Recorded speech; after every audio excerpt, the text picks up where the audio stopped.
What's going on, people? We are Tottenham TV. Good morning, everyone out there. We're back for another Good Morning Tottenham.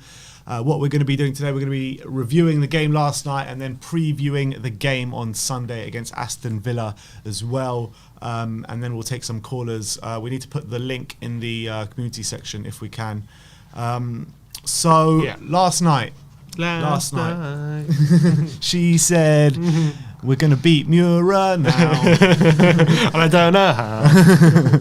With 5 goals now. Anyway, last night was 5-1 against Mura. It started off really well, 2 goals in the first 7 minutes, but then it went really dead, didn't it? Up until the kind of substitutions, until the big guns came on. Yeah, and look, there's a bit of a debate going on online at the moment, I've seen in Spurs circles. I don't know if it's a debate, but it's more of a conversation. Like, Nuno made those 3 subs on the hour mark. Bring on Kane, Sonham and Mura when we're 2-1 up. Obviously, we all saw at the beginning of the second half, Spurs, or even, to be honest, for a lot of the first half as well, Spurs completely dropped off, allowing Mura back in the game. I don't think we were any real danger of not winning the game. However, there was danger of the game, of letting the game slip away a bit and not maybe making it as easy as it probably could have been.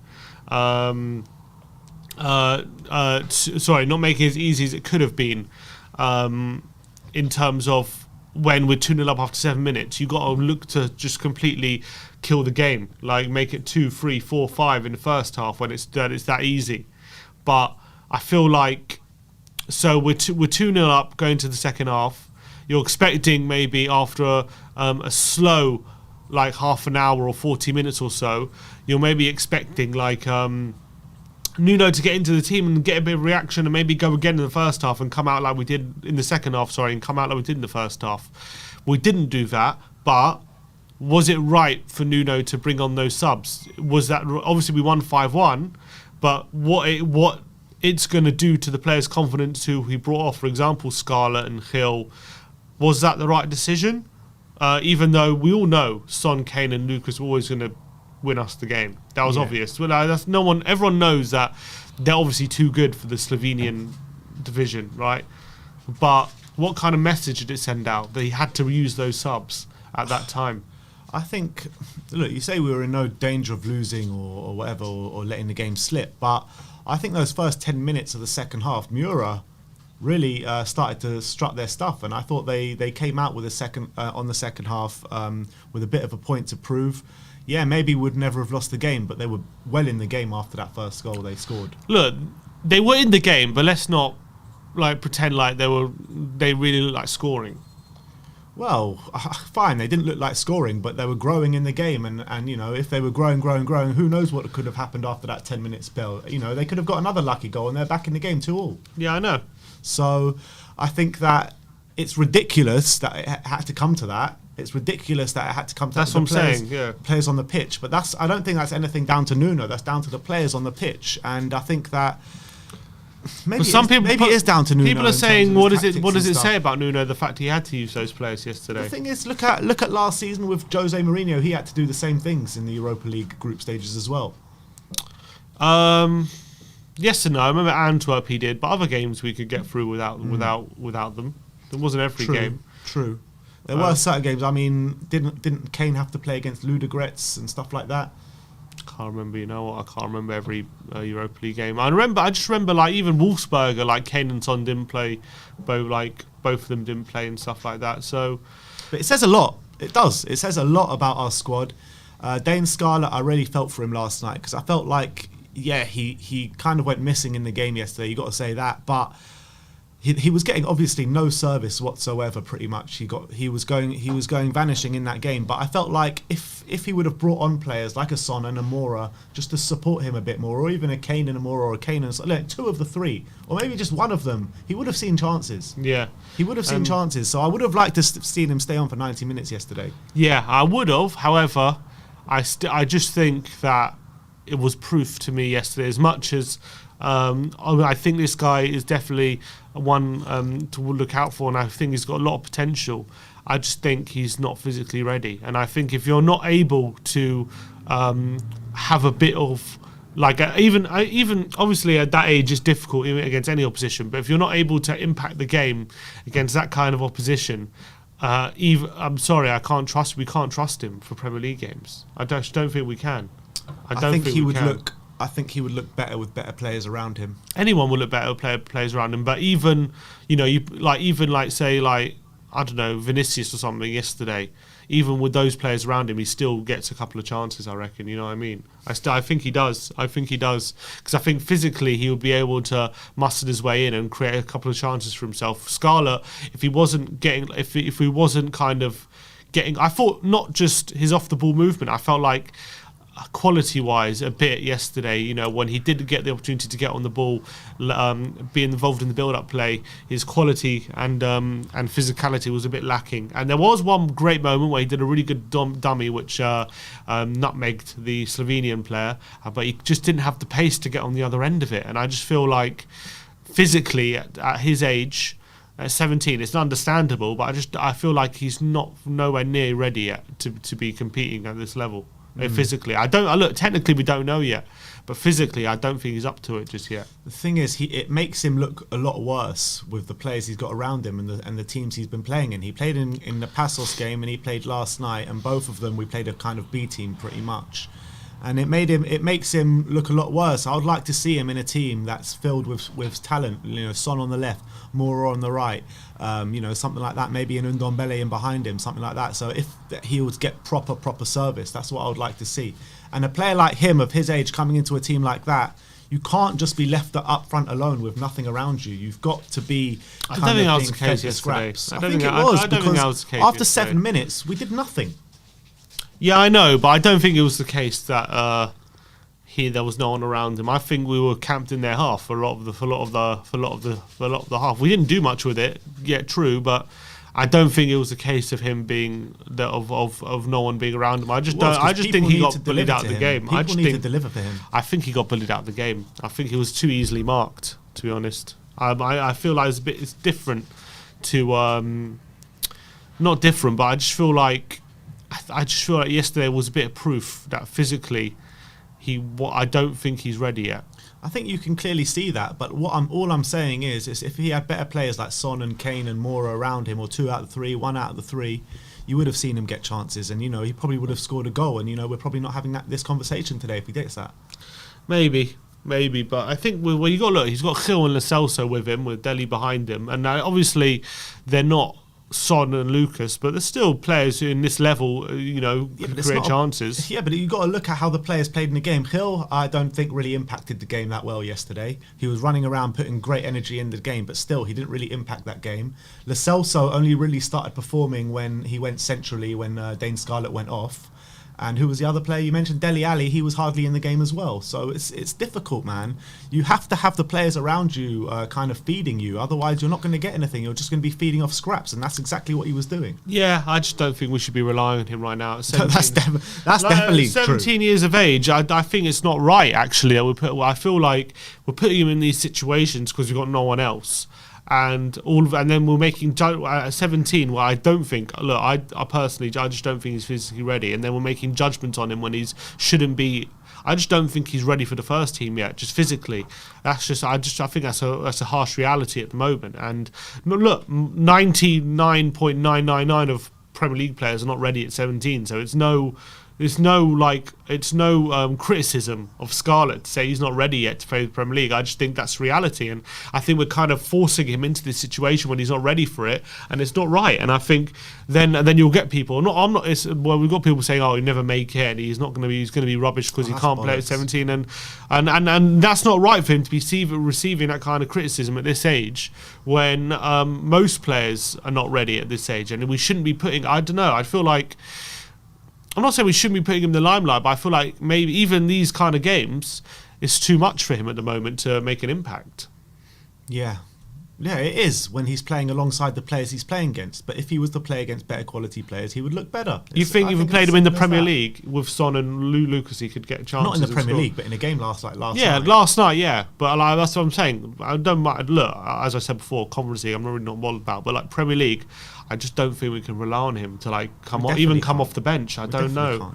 I don't know if that's good for him. Like maybe come off the bench if we really need a goal and he can get something. But like people like Brian were calling for him to start like in Premier League games. I like because he would try more. I was like, I think it's kind of sending him to the wolves if you start. It's the exact same thing as when all the fan base were trying to get Troy Parrott to start, and then he came on and missed that penalty against Norwich, and no one ever spoke about him again. Exactly. We're talking about Troy Parrott. He's doing very well at the moment. MK Dons, but great assist, and he's scored about 2 or 3 goals already so far. Troy Parrott. They're loving him over there, which is good news. I'm glad for him. That's what Scarlett needs. He needs a good loan move or something to get some more minutes and really learn his trade, like how to be a striker up against like strong centre backs, where you can't just rely on your technical ability. You actually have to be involved in physical battles and hold the ball up and brush people off. And I think at 17, some players are ready at 17. I just think he's not. I think he's a bit weak at the moment. That's it.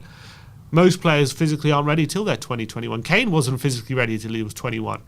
So at the end of the day, on Scarlett. This is no disgrace on the Scarlet. This is a complete disgrace on the board. Yeah, of course it is. A complete disgrace on the board. Yeah. We're going into a season where our backup striker is a 17-year-old kid who's never had any Premier League experience whatsoever. Yeah. I mean, that's where we're at right now. And he really is a kid. Like Rooney was a 17-year-old man. Right, Scarlett's a 17-year-old kid. It's a difference, big difference.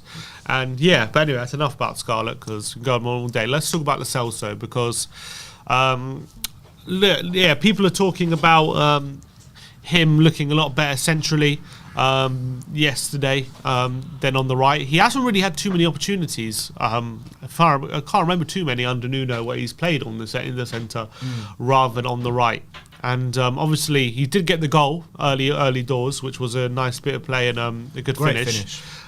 Did then kind of wean out the game for the latter part of the first half and the early part of the second half. Once he moved centrally, when he had Son and Kane and Mura to play with, he was a different player, playing quick through balls, playing over the top through balls to Reguilon, getting shots off, and obviously got 2 assists as well.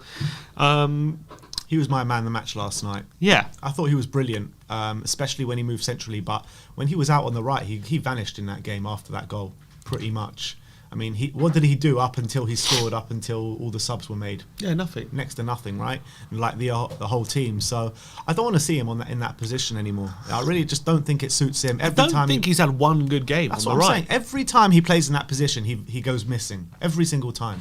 At least you know in the centre, he might not play well here and there, but you know there's more chance of him doing something in that position than anywhere else. He starts for Argentina in the centre and sent him in a 4-3-3, what we play. Yeah. Like, he's literally ready and waiting there, Lo Celso, to be in that position. I just feel like, Lo Celso, I'm not saying he could be the answer, but I really believe we should be playing him in the centre. Like, because as much as we criticise Ndombele off the ball, I think Ndombele is better on the ball than Lo Celso because I just think his dribbling and technique and stuff like that are hard to beat. But I think Lo Celso does have good creativity, does have a good pass on him, and I don't think he's as much of a liability off the ball as Ndombele.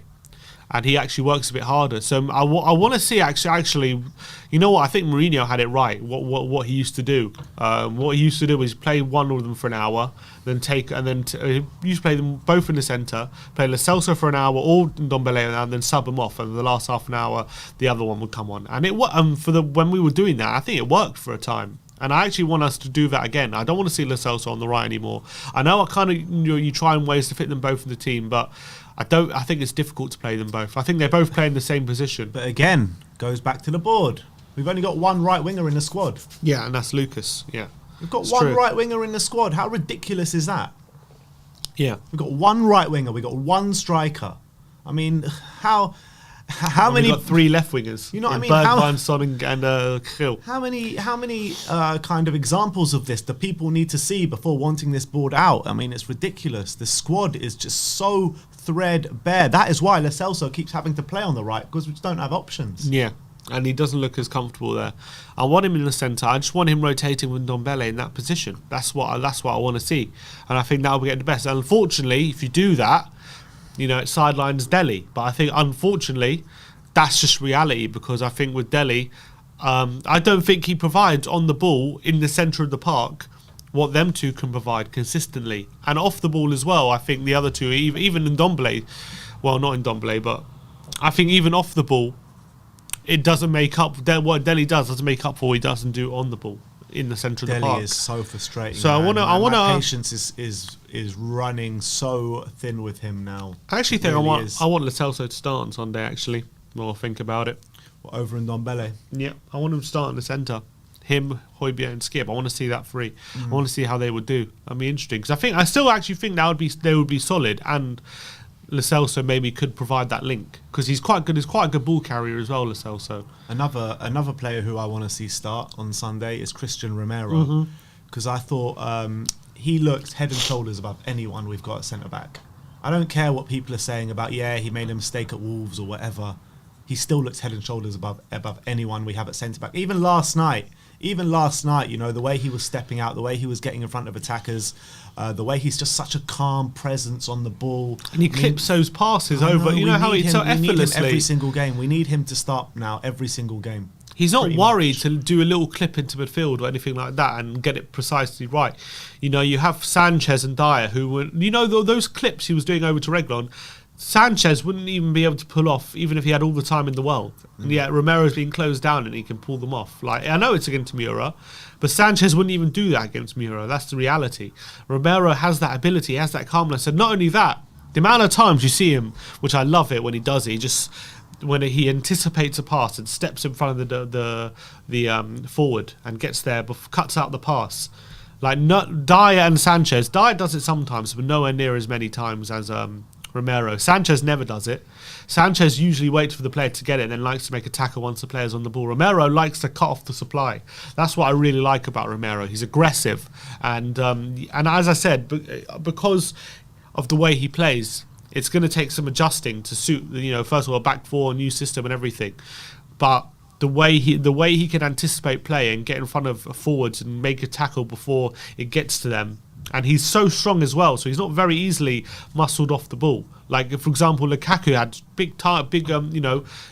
everyone knows you don't engage in physical battles against Lukaku. You don't step in front of Lukaku because he's just going to bully you. But Romero can do that against Lukaku. So if you can do that against Lukaku, he can do that against anyone. And that's what I like about him. So I think he needs to come into the team. What's the logic behind not starting him at the Emirates and starting him this weekend? And I can only I don't just because we kept 3 clean sheets with them. That's it. I think he wanted to go back to the settled back four, which we were doing well with. I think that's what he was thinking, but I don't think it was the right. I think we needed Romero. We needed his aggression. I think his aggression could have set the tone in the back four if he was in there. I think Dyer and Sanchez are much more standoffish, and they like to make more clearances and stuff like that. Romero likes to be a bit more proactive, which I like, and his positioning's a lot better as well. So that's why I think he needs to be in the team. And actually, whether would I like to see him with Rodon? That's another thing. I know, look, it's only Mura. I'm not basing it yesterday. I like to see him with Tanganga, you know. Him and Tanganga, but I feel like Romero. The problem with him and Tanganga is they're both probably more comfortable on the right hand side of defence. True. I think Rodon's a bit more comfortable on the left, which I like. So I think, and Romero is not, obviously he's not small, but he's like 6'1" or something. But Rodon's like 6'4". So we have the height there. We have the aggression with Romero. Rodon's still got to sort out some positional issues that he sometimes has, and sometimes he can be a bit too over exuberant when he's on the ball. But I think when it comes to like crossing the box, clearances, stuff like that, he's brilliant. He gets to everything in the box. Like, it's very hard to beat him when a cross comes in. So I think him and Romero could strike up a good partnership. The only problem I would have with that is Romero's 23 and Rodon's 23, so a bit of inexperience. Whether you would have to rely on Romero, a new player, to kind of be a leader at the back. They've got a lot of experience for their ages, though. Rodon not on the top level. Not at the Premier League, but international level, you know. Romero does, although Romero's only been playing for Argentina, you know. He's only don't even have 10 caps yet. Oh, really? Is that right? I mean, yeah, but, you know, he was week in, week out for Inter Milan last year, centre-back of the year in Serie A.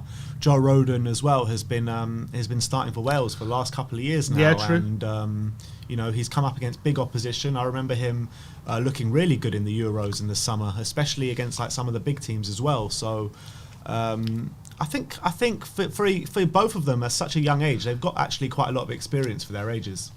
Fair. Wherever it is, it has to be Romero and 1+1. Yeah. And I think Rodon has capabilities to partner him, and I think it actually has the makings of a good partnership. I just don't think maybe just yet they're ready to be our starting centre-back partnership in the Premier League. I think we still might need a Romero and Dyer there just for now, but I think Rodon could play his way into that team, I think. That's how I feel with that. But should we read some quotes from Dele Alli yesterday? He had an interview. I'd rather not. But, well, let's do it. Let's do it anyway. So this is on the Evening Standard. He did an interview on Spurs TV. I'm guessing they picked up the quotes on the Evening Standard from there, from Dan Kilpatrick. So Dele Alli says, the win followed 3 straight league defeats, culminating in Sunday's 3-1 dismal loss in North London derby, in which Dele was hooked at half-time. He says, we're building and we're working. The transition from last season, if anyone thought it would be magical and just all slot into place, that's not the way it works. We're seeing things we're happy with. We're seeing things we're not happy with. We're trying to improve. Sometimes things take time. Hopefully not too much time. We know that, but we want the fans to stick behind us.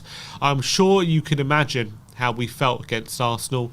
It's hard for us to take. We know much it hurt. I'm sure it said how much. It means how much. We know how much it hurt the fans, but believe me, it hurt the players just as much, if not even more. Bullshit. For me personally, being subbed off at half-time as well resulted in a couple of sleepless nights. We know what we have to do to keep working, to believe in the process. Everyone at the club, the fans, the players, they have to believe in what we're doing. There's a lot of things we know we need to work on.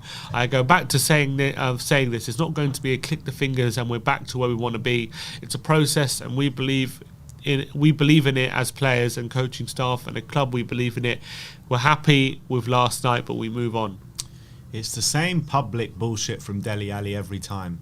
Every time he comes out and says the same thing or similar ilk, I accept what he says about the squad need time, the manager needs time to implement his ideas and all that kind of stuff, and that is 100% true. But when he starts talking about the North London derby and being like, oh yeah, we were hurting more than the fans and blah blah blah, I hardly cracked a smile from then until now. You know what I mean? It's hurt me so much, that performance in the North London derby. I'm seeing pictures of them all smiling, laughing and joking around on the training ground. You know what I mean? Like, come on, man. Half these players did not care once they left that pitch yesterday. And you could see that. It's a disgrace. I mean, against Arsenal. You know, it's all complete rubbish. All complete rubbish. But I do accept what he says in terms of saying that, yes, the fans need to stick by our side, and it is a process. And, you know, a new manager's coming, it's not just going to happen like that. It isn't. But when you look at Nuno and some of the decisions he's making, it's hard to see it. It's hard to put belief into it. And I think what a lot of fans, when it came to the Palace and Chelsea games, yes, we were obviously unhappy with the result and the performances and whatever, but with how those games went, you can kind of put that down to like structural teaming problems of learning a new system and everything like that. But when it came to the North London derby, to put in such a gutless performance, even you could lose, but the lack of effort, that was what really rubbed people off the wrong way. And, you know, lowest in the league for running stats and things like that. That's what people are unhappy with. Yeah, we know that. Look, we just want to see a team. We don't want to have to see free-flowing football all the time or whatever. We want to see a solid team who basically look like they know what they're doing on the pitch. Look, they have some sort of plan. If it doesn't come off and it looks like it's a plan that maybe with a few tweaks could work, that's a different thing. But against Arsenal, like, there was nothing to cling on to, pretty much. There was nothing to cling on to in terms of how we play, that thinks we could be heading in the right direction or anything, not just heading in the right direction, like just some sort of fight. People putting in full-blooded challenges, people not walking around, not getting bullied by our biggest rivals.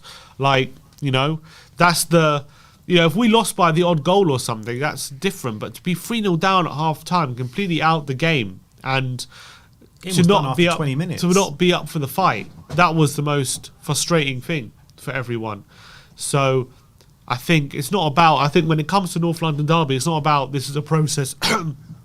This is a process, and it's all about time and everything. You don't need time you don't need time to put in a performance of what happened on Sunday. We could have Ryan Mason in charge and a bunch of under 23 players, and we shouldn't be putting in a performance like we did on Sunday. Completely agree. It was completely it was not good enough is just an understatement.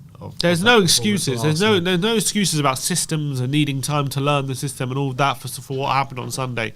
There's just no excuses like that. So I don't want to hear, oh, it's not going to be click your fingers and it's different. Like, I don't want to hear that. And I'm sorry, but it's the same situation at the Emirates every year. Yeah, I know this year was probably worse and kind of definitely worse in terms of effort and desire.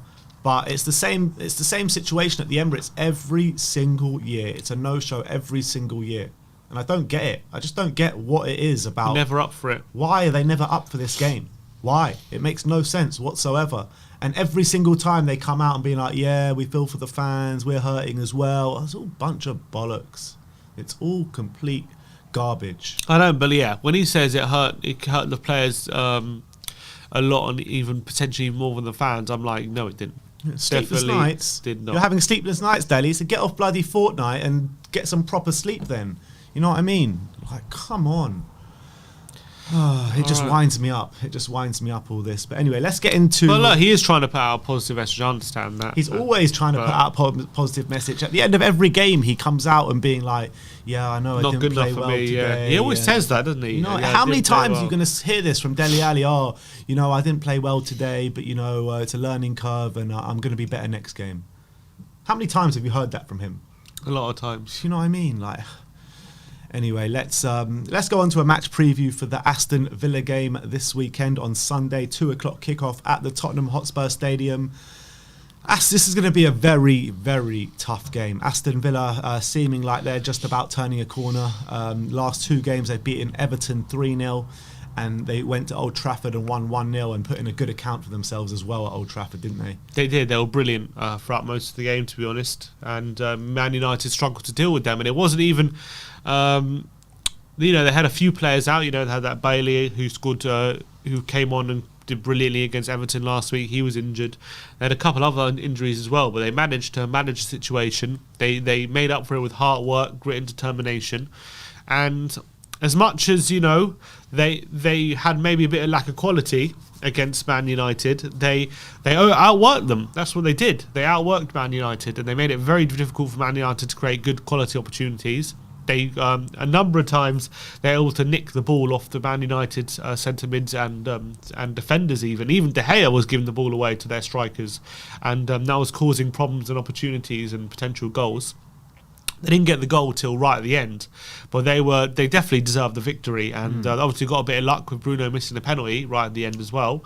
But they deserved the win. They deserved the win just for the hard work they put in, and that goes to show that performance goes to show you, even, you know, because on paper Man United's team was much better than Villa's team, but it goes to show you when you put in the hard yards and the effort in, and you show a bit of passion and you don't get bullied and you outwork the opposition like we used to do.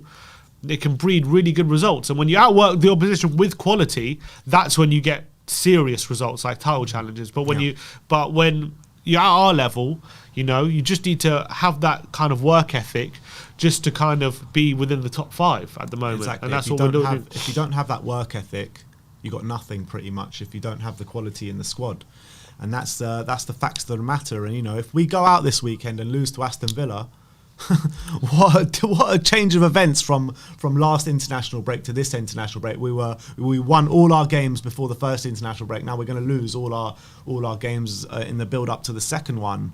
It's ridiculous. And I think they'll be licking their lips looking at this game, to be honest. They'll be licking their lips, looking at their form, our form. Not just that, they know that they can outwork us.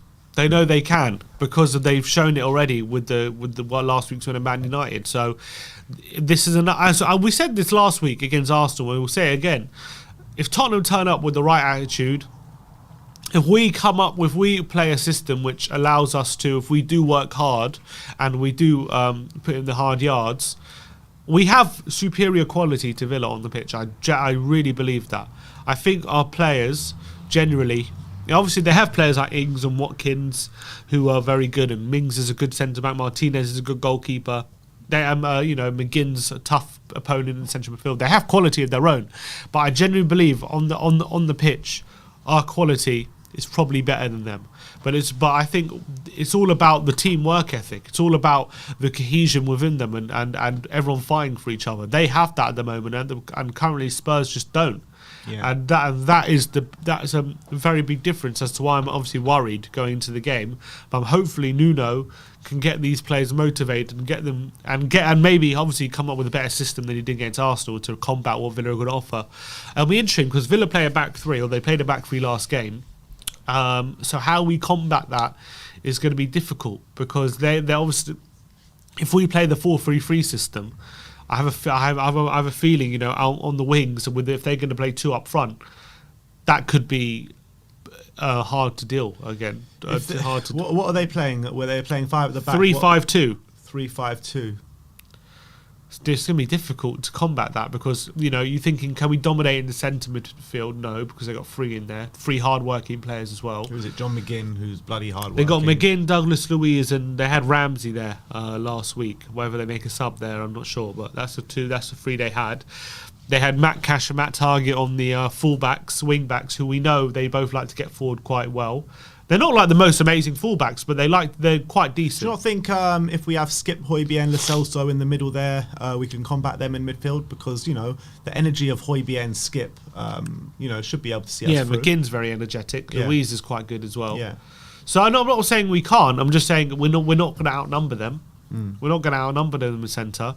And then they got 2 strikers up front. If they get if they open up space in our behind the midfield, those 2 strikers, Danny Ings and Watkins, they're dangerous. Very dangerous. Would you potentially look to match them up on the weekend? Potentially. But I'm just trying to think. Back 3 of Romero, Rodon, Dyer, or someone like that, or Romero, Tanganga, and Dyer potentially. Emerson and Reguilon on the flanks.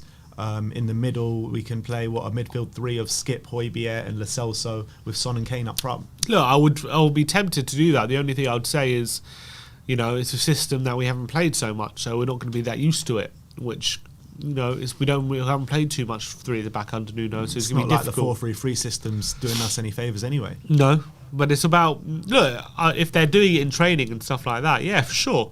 I think matching them up could be positive because it would negate them having too much control on the width.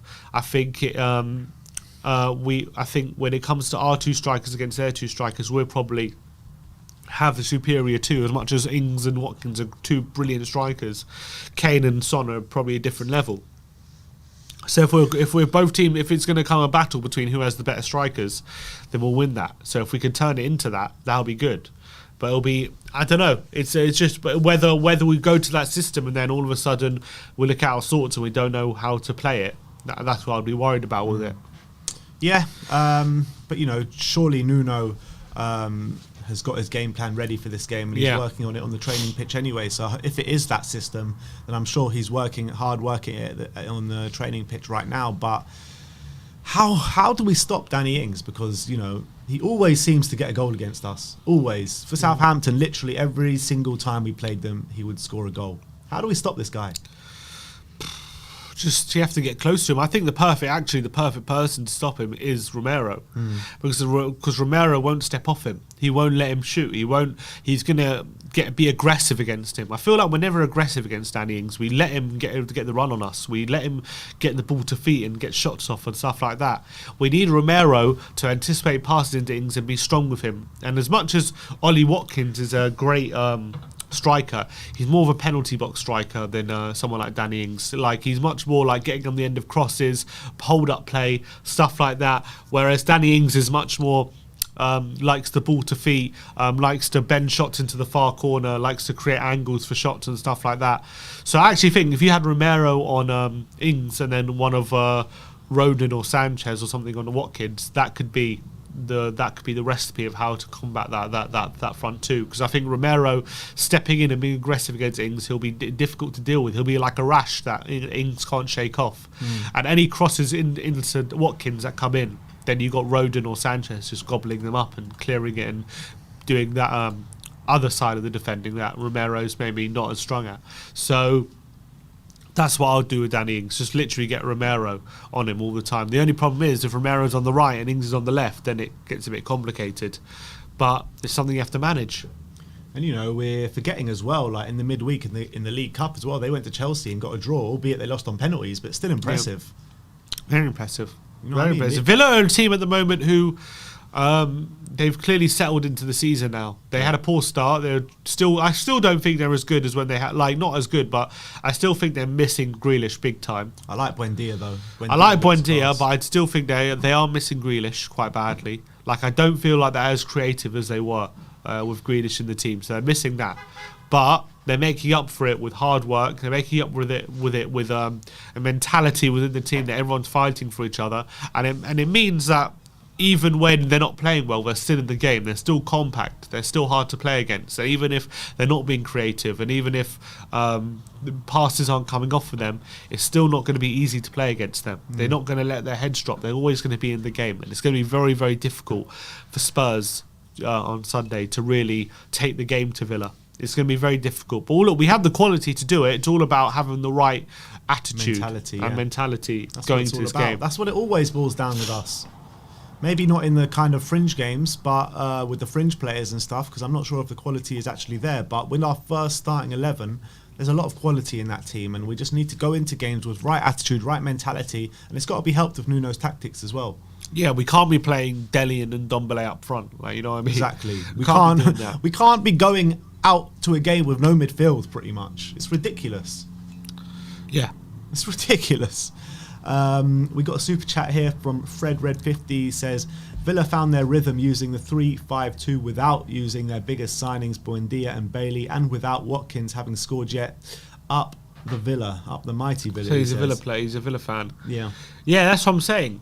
They've created a system, a way of working, which is working for them, and it's not necessarily down to quality. It's down to just everyone working hard for each other, and that's what's making Villa be very effective at the moment. But if you have the superior quality and you match their work rate, that's how you get that. You know, there's no stopping you. Yeah. But it's all about us matching what they can offer physically, and hopefully our fitness can get. Look, we're still building it at the moment. We all know that our team is a bit unbalanced when it comes to fitness at the moment, but hopefully on Sunday, Nuno can pick from a selection of players who are physically ready to play. That's why you just got to pray for that, honestly. Otherwise, it's going to be very difficult. How do you rate Aston Villa's transfer window compared to ours? Because I thought they had a brilliant transfer window. You know, bringing Leon Bailey, Danny Ings, Buendia as well. I know they brought in some other players, Ashley Young and stuff like that. But those three players, they probably all get into our team, don't they? Buendia, Leon Bailey, and who's the other one? Ings. Danny Ings. I don't know. I don't think any of them get into our team.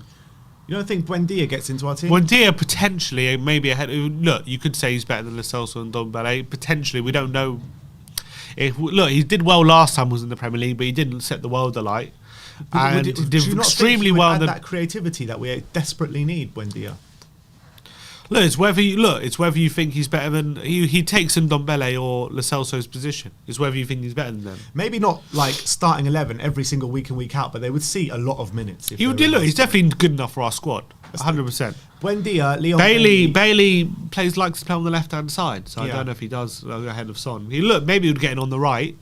Probably, maybe ahead of. You could argue maybe get ahead of Lucas. I'm pretty sure he played on the right a lot for Leverkusen. He could play either wing. Wherever he definitely gets in ahead of Lucas. He definitely has a better goal output than Lucas. I feel like Lucas's consistency when he's dribbling and stuff is a bit better than Bailey. But Bailey definitely has a better shot and consistency in front of goal than Lucas. I feel that. Those three are definitely good enough for our squad. Ings would be perfect backup striker. They would all get into our squad. Whether they'd all get into our first team is another question. I reckon they could fight their way into the first. I don't think, like, in terms of out and out quality, they might not be better with the actual players that we have, but I think they've all. I'm not sure about Bailey because I haven't seen him that much in the Premier League just yet. But I think in terms of Buendia and Ings, they've all got the mentality and the work rate where they can actually fight their way into this team. What you would say about them three signings is they definitely signing Spurs could have made. Definitely signing Spurs could have made and improved our squad. Yeah, that's the truth. So on the face of it, yeah, you got to say they did a decent job, and I think they did. Look, in terms of replacing Grealish, they did decent. They did well because I think Buendia Doesn't quite fill the hole completely, but he goes some way to filling the hole that Grealish leaves. And then they got Ings and Watkins now up front, so a deadly partnership.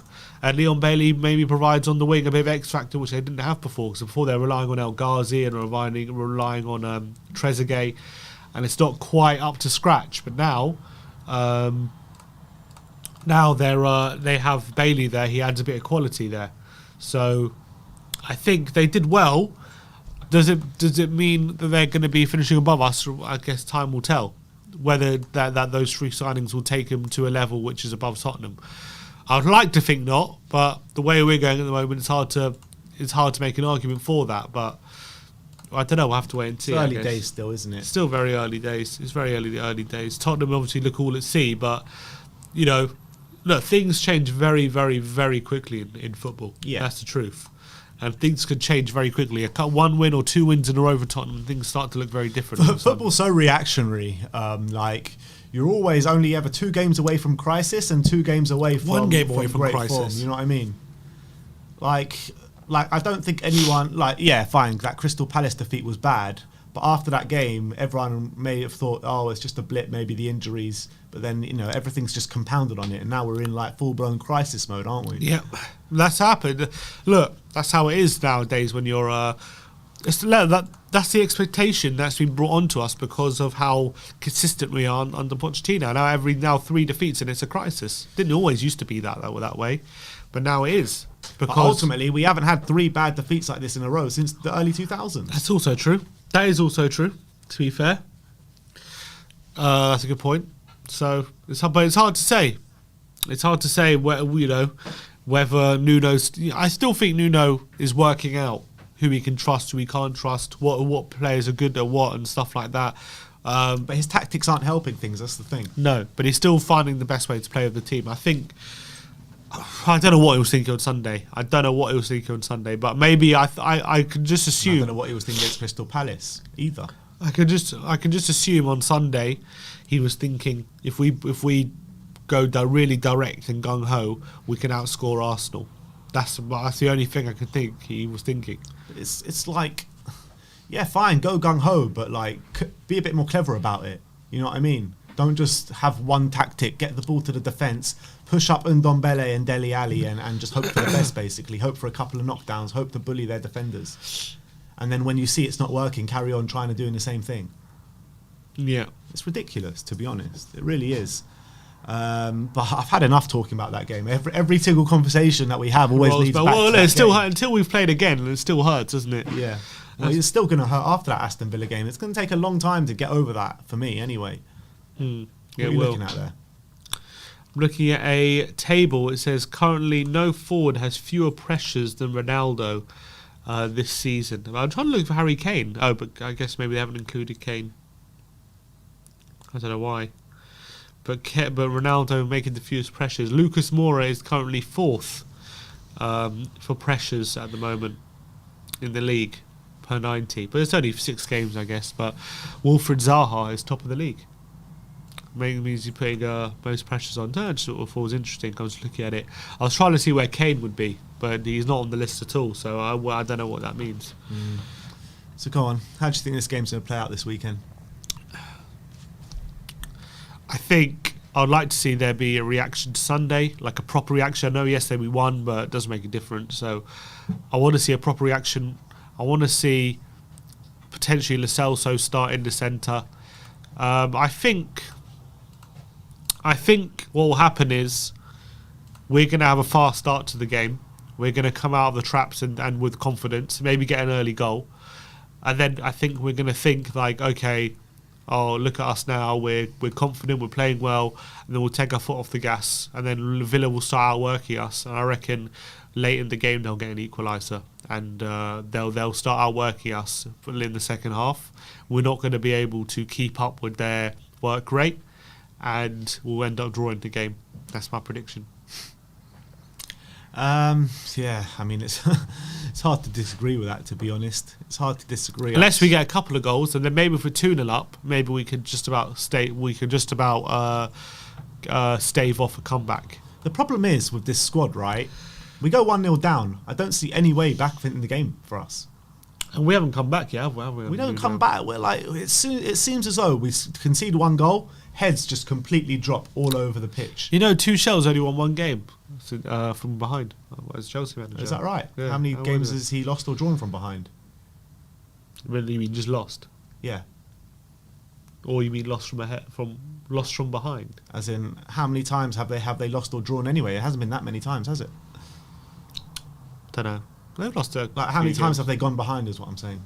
Don't know. Don't know the question to that. Don't know the answer to that. Well, anyway, that is our kind of match preview for the Villa game. Danny Heatley says, "I want to see desire," and that's the main thing. That's exactly what we need to see. That's exactly what we need to see. We need to see desire. We need to see aggression. We need to see confidence in that team as well, because it's just so low on confidence, this squad right now. It's just like I said, one goal goes in against us, heads drop all over the pitch, and it just seems like there's no way back after going 1-0 down. Fizkiz says, Ben and Sim, love you guys, but stop saying Ndombele over Lo Celso. Ndombele turns up for 20 minutes, then disappears. Lo Celso bosses Argentinian midfield and hasn't even started much for Spurs. That tells.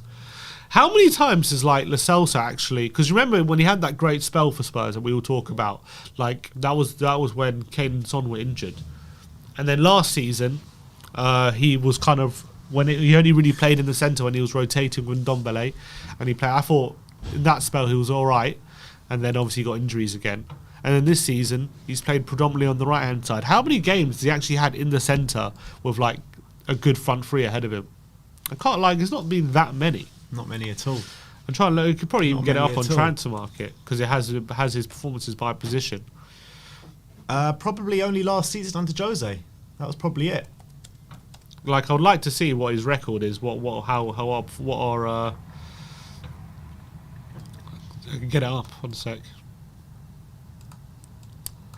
But you know, everyone's calling for Lo Celso to start now. I mean, everyone was digging into Lo Celso yesterday. You know what I mean? Before the game. It's just so, it's again reactionary. Lo Celso has a good game against Mura, so everyone's calling for him to start when he hasn't done well for ages for us. In central midfield, apparently the last time we played in centre mid was Man United at home last season. What, 6-1? No, we lost 3-1 the home game. 3-1. And then we played then again, and before that was Liverpool at Anfield and we lost 2-1, and he got that assist. He got the assist, yeah. So, I don't know, he seems to... And then, so last season, he actually only played 4 times in centre-mid. Yeah, he only played 4 times. The Southampton game winning 5-2, beating West Brom 1-0. He only played 25 minutes. Then the other 2 games, he only played an hour. Man United, Liverpool. Not a lot of times. Before that, he actually didn't have the worst record. That was in Mourinho's first season when he played centre-mid. He looked a lot better there. And then maybe what about central attacking mid? You can see that as well. For Spurs, last season he played there twice, apparently. No, that's this season. Last season, wow, he was unbeaten. We didn't lose a game. Yeah. What, in the number 10? When he played in the number 10. How many games? 1, 2, 3, 4, 5, 6, 7, 8. All starts? 1, 2, only 3 of them were starts. 3 starts. But this is my point. The other 3 was him playing half an hour, rotated with Ndombele, and it actually was working. Yeah, it was working. And the other 3, so the other games he played for half an hour. I think this comment here from Bob is spot on. He says, the fact some people are looking at last night's game as a measuring guide to start Lo Celso or not just shows how desperate we actually are. And it's true. But I'm not using yesterday as a measuring guide. No, I'm not saying you, but a lot of people are. A lot of people are. I wouldn't use yesterday as a measuring guide, but I would say yesterday was clearly proof that he's not more comfortable in the centre than he is on the right. That's true. But, you know, if Lo Celso doesn't play yesterday, or if he stayed on the right-hand side for all the game and no one saw him put in this good display yesterday, no one would be talking about Lo Celso starting on the weekend. But look, we all know Lo Celso, when comparing him to Ndombele, I just feel like... we might lose a bit of maybe a bit of creativity and matching star power with Ndombele's dribbling ability. I just feel like we would be a more solid team, and we would still have a link from midfield to attack with Lo Celso in that position. That's why I think Lo Celso might be worth giving a go in the centre. So Look, I'm willing to give all options a try, apart from the ones that I just cannot deal with anymore. I'm willing to give all options a try because we need to find some sort of winning formula, and if you don't try new things, you won't find it at the end of the day. And we've seen Lo Celso do well there in the past, just not very recently. So look, our record, oh my word, our record with Lo Celso on the right is just actually laughable. Yeah, every time he plays there, he's shocking. 3, 4, 5, 6, 7, 8, 9, 10, 11. We've played 11 games. We've won 2 of them. And who were those against? Well, one of them was Man City, but he only played 13 minutes on the right. So that was this season. The other one, where we beat, remember last season, just after Zagreb, we played Villa. We beat them 2-0. He started on the right on that game. And then the other games were, just poor games. Yeah. Losing to Newcastle, Southampton, Chelsea, Leicester. Draws to Sheffield United, Arsenal. We don't have a very good record with him on the right. But him on the centre, our record's a lot better. A lot better. So I think that might be telling. So let's give it a go. Tell Nuno, get on the phone. Tell Nuno Lo Celso's not a right winger. Never play him right wing again. Literally, he's never looked good there. Ever. And the stats bear that out as well. So let's get him in the centre. Let's get him linking up with the link-up play with the midfield to the attack. Let's get him like he was when he first joined us with those aggressive displays in the middle of the park. That time when he was in the team in that middle of the park, how many times did he win the ball back in the middle of the park with those sliding challenges? A lot of times. You know what I mean? He doesn't do that anymore. And he started 4 games in defensive mid, and we've won 3 of them. The only one we didn't win was when we lost to Leeds last year. So in the centre, we Spurs as a team actually have a much better record with him in the centre mid. You hearing that, Nuno? Come on, let's bring Gio back in the centre and see how he goes, because he hasn't even tried him there this season. No, he hasn't. He hasn't given him a go. I remember even last season. There was a period where Mourinho was playing him on the right, and then when we were like, we need to get him in the centre. I don't know why he plays him on the right. I don't know why anyone plays him on the right. He's never been good on the right, ever. Got a few super chats here. One from Ian Davis saying much love from Spurs Japan. Big up, Ian. And one from Chris Orford saying Lo Celso does the hard yards, would play better in a 3 in midfield, and Ndombele is unless how can you be unfit when you have pre-season?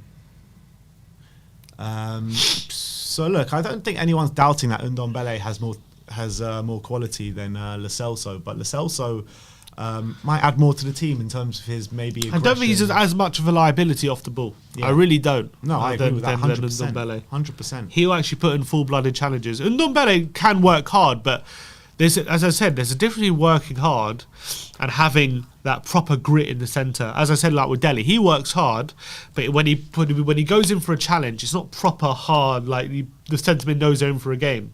There's one thing closing someone down. Like Eriksen used to close people down. Doesn't mean he's good in the challenge. But Lo Celso can put in a full-blooded challenge. He can be proper, go in for it. He can have that grit that Ndombele and Dele probably don't have, I think, in my opinion.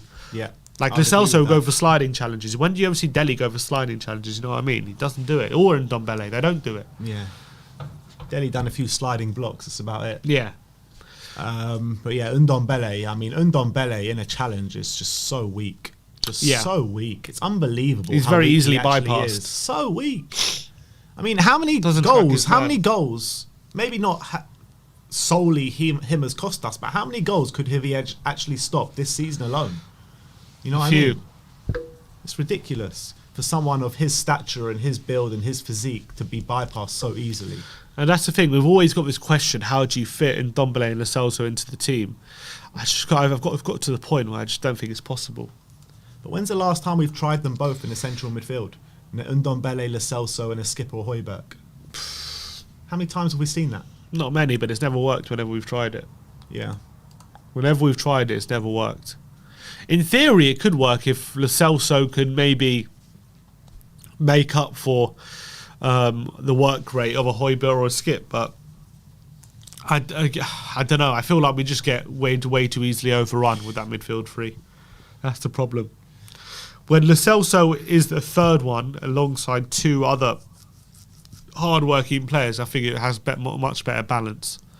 Because as much as Lo Celso has the grit and stuff, he's still a forward-thinking player. So to rely on him to be defensive is a different matter to him not relying on him to be defensive, but him adding to the defensive game, which he can do. But I wouldn't want to rely on him to be one of our main defensive players, main shielding players. A bit of a difference. Like I liked him to supplement Højbjerg and Skip. I wouldn't want him to be a Højbjerg or Skip. Jake, have we got anyone in the back? Yeah. All right, we'll start bringing on some guests in a minute. But yeah, who have we got on first?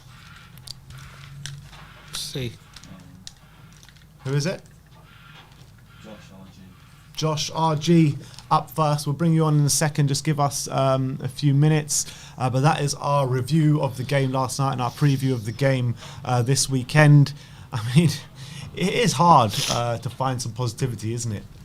Especially after North London. Now look, time heals all things. That's what they say, isn't it? The best healer is time, and we're not going to get over North London derby until another Premier League game. The Conference League game was never going to be an antidote for the North London derby. Spurs fans are not going to be happy until we see a good victory in another Premier League game against decent opposition. And Villa's the perfect opportunity. We have a good win on Sunday. It doesn't banish the memory of the North London derby, but it helps us heal. That's what it does. It helps heal the wounds. Yesterday didn't help heal the wounds because it was always going to be a big victory. It's only a good victory on Sunday that can go anywhere towards us forgetting what happened on the North London derby. Then it's about doing it again and again. If we beat Villa and then lose to Newcastle, everyone's going to bring up the North London derby again. That's the truth. Will go a long way to healing the wounds if we actually win this weekend and Arsenal lose. Oh, that'll be brilliant. Even if they draw, we go back above them. You know what I mean? That'll be lovely. That'll be nice. But it wouldn't fully heal it. So yeah, you never know if it's just paper. We need to go on a run. We need to go on a run. A big run. We need to go on a run. And you know, with our next 3 games, Villa, Newcastle, and West Ham. West Ham. I tell you what, if we win the next 2 and then go to West Ham and win, then you could say, all right, we're on the right path again. If we have, we Depends on could the manner of the wins as well. If we could beat West Ham away at the Olympic Stadium, it doesn't make up for the North London derby, but it goes some way to. I think it not totally makes up, but it kind of a bit does. I think it all depends on the manner of the wins. If it's like the wins that we had the first 3 games of the season when we're not looking that great and just kind of I disagree. If we through games, well, it depends if we're lucky or not. That's what I'm saying. Like that Watford game, yeah. However good we were, we only scored from a lucky goal. I would take that against West Ham. Yeah, okay, I'll take it, but I don't think it would. I'm talking about repairing wounds here. I'm not talking about what I would take and what I wouldn't take. I would take a goal. I would take a win off the backside of Antonio if I could right now. But I'm talking about in terms of actually repairing these wounds and actually looking forward into the season and thinking that we can get something out of it. That's what I'm talking about.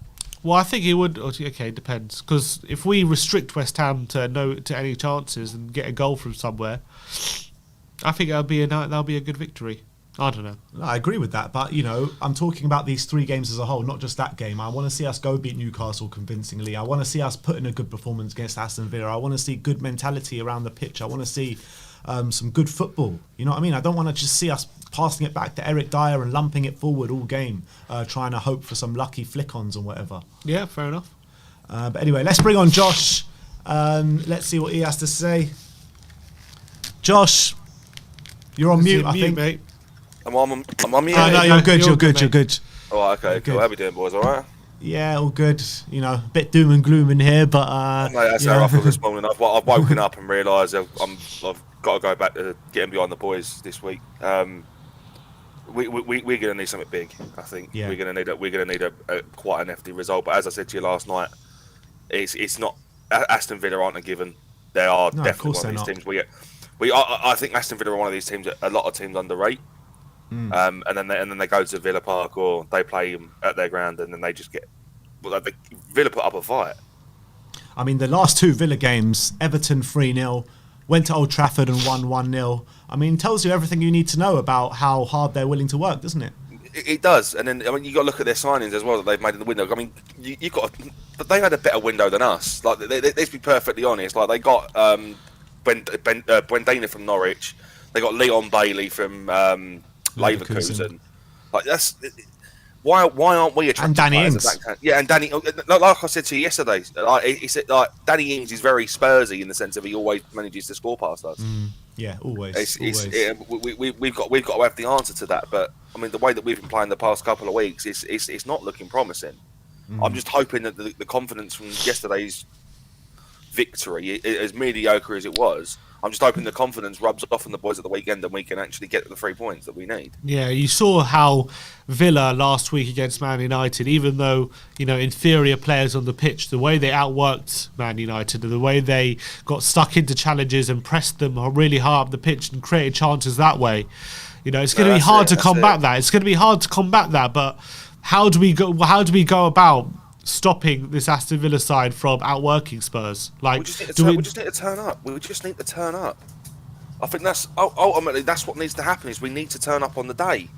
Yeah. Because if we don't turn up, it's Villa's for the take. I mean, it's ours for the taking. Really, it's I would a game against Villa as a Spurs fan, we should be seeing that as 3 points gained and not 2 points lost. Yeah, definitely. Definitely. Look, but what sort of lineup are we going to see? Do you want to see us match them with their formation with 3 at the back? I mean, if we're going to play 3 at the back, then I think that Romero's going to need to start because that's his forte. I think he needs to start either way, to be honest. No, he does, 100%. But 3 at the back, Romero definitely needs to start off the bench. Like he played 3 at the back in Italy. Like he knows what it takes to run that kind of back formation. Doherty needs to stay off the pitch. Stay off the bench as well, to be honest. Stay out the ground, mate. Just stay at home. Stay at home. Exactly. He's about as useful as a chocolate teapot in the middle of summer, mate. I just don't like him at all. Yeah, you're right. Mate. What about Dele Alli? Where do you stand on him? Dele Alli. Yesterday. Last night you had some harsh words for him. Yeah, on the pre-show I said that people were being a bit too harsh with him, and then he put in a performance that was so lackluster, and he genuinely looked like he just couldn't give a rat's ass about us. Like it's like he's lost the love of the game. But I can't help but feel are there any underlying factors that are making him feel that way? Is it something to do with the board? Is it something to do with the backroom staff? It's not. We've seen the best of Dele Alli. And if he doesn't turn up soon, he's gonna in January. He needs to go. Yeah, yeah. And he's slowly moving to that top of the list of players that we need to prioritise letting go. Yeah, and you saw in that Amazon documentary what Jose Mourinho was saying to him, and it was all completely 100% spot on, wasn't it? How he was saying. He was saying he was lazy. He needs to work hard. He just needs to perform. Yeah, and that's exactly. I mean, he's more interested in going to Abu Dhabi and buying expensive watches and driving nice cars and going to nightclubs in Knightsbridge and stuff, as opposed to actually doing what he's supposed to be doing and being a creative midfielder for us. What do you think about Lo Celso starting on Sunday? Obviously Ndombele. You think do you start him ahead of Ndombele? Do you play them together? How do you play? I would start Gio in front of Ndombele because I don't think Ndombele's heads in it right now. He wants to leave. He said this to us before. He wants to leave. What I don't understand is when not even just us, but any team, if a player comes forward and says, "I want to leave," let them go. Sell them. Which is why I'm sitting here questioning why didn't we sell Harry Kane? Because it's obvious that Harry Kane isn't performing well now, and unless he really turns up over the next couple of weeks and really shows us why he's worth that £160 million that Levy's put on him, in the window he's probably going to go for 50, 60. Like, I know it's a dramatic drop, but as a striker, you need to be scoring goals. And I mean, how many goals has he scored so far this season? Well, 0 in the Premier League. Exactly. Like the game against Arsenal, I said it 30 minutes in when we were 3-0 down. Like, Hugo Lloris had more touches of the ball than Harry Kane did. Yeah, true. But with him scoring a hat trick yesterday, would that make a difference for you? Maybe he could turn a corner. Hopefully, but again, we have to be realistic in the sense that that team was a Slovenian team that are struggling in their own league. Like the only competition they really have in that league is Maribor, and Maribor are a tin pot. Yeah, Harry Kane scored 2 goals against Passos. It didn't exactly bring the life of confidence and bring his form back. Exactly. Exactly. This is it. Like, it's going to go one or two ways. Either that's going to knock his that's going to boost his confidence, or he's not going to do anything. Well, look, we can all hope and pray that the real Harry Kane comes back this weekend. And I'm hoping so. If you play, if we bring Romero into the back four, is that something you would do? And if so, who would you partner him with? I think if we're going to put Romero into a back four, a lot of people in the comments calling for Joe Rodon to partner him at the back. I mean, Joe Rodon, yeah. I mean, I can see it. Like, I'd rather have Joe Rodon than Eric Dyer. Let's be honest. Like, I think it's only one of the two because they're the only two comfortable on the left-hand side, aren't they? Yeah. No, it's got to be. I'm hoping Tanganga starts. I really hope he does. What, centre back or right back? Right back, preferably. Yeah. Do you Guy's think an that's absolute unit? Yeah, and he's pacey. You know, against Arsenal though, he got shown up a little bit. Yeah, well, I mean, everyone has bad days, don't they? But I mean, that's one performance out of how many where he hasn't shown up. He puts that shirt on. He performs week in, week out. This is why he's made the first team, because he's got the work ethic that we need. Yeah, that's completely spot on. And you know, when you're looking at other players that didn't perform in the North London derby, they've all had previous, haven't they? Exactly. Tanganga doesn't really have that. No, exactly. I kind of feel bad for Eric Dyer as well, because I don't think Eric Dyer really got the chance to perform. Because obviously he took that knock and had to go off. Yeah. Like, I don't think he got the chance to actually show is he really made for us. Because again, he's one of these players that are on that list of players that we need to ship off. Yeah. In my opinion. But there we go. All right. What's your prediction for the game this weekend? I've got to be realistic, and if we don't draw, I reckon it's going to be a scrappy 2-1 win. 2-1 win. Well, I'll take that right now. I'll definitely take that right now. I'll take it. No, that's it. All right. Big up, Josh. No worries, cheers, boys. Come on, 3 points this weekend. Love it, Josh. Come on. See you later, boys. See you later, mate. See you, mate. Anyone else waiting? No one else waiting. Time is it? Anything else from you? Let me see. Nothing of note at the moment. Obviously, we're going to be back later on with the pre-match fan show when the press conference comes out and a predicted lineup as well. But no, nothing else from me at the moment. All right, that's it. So as my brother said, we're back live around 3 o'clock for the pre-match fan show. So it's your chance to have your say on the upcoming game this weekend. Player ratings will be with you shortly, and the press conference, Nuno's press conference pre Aston Villa will be with you shortly as well. So thank you everyone for watching today. Like, subscribe, and comment. And as always, come on, you Spurs.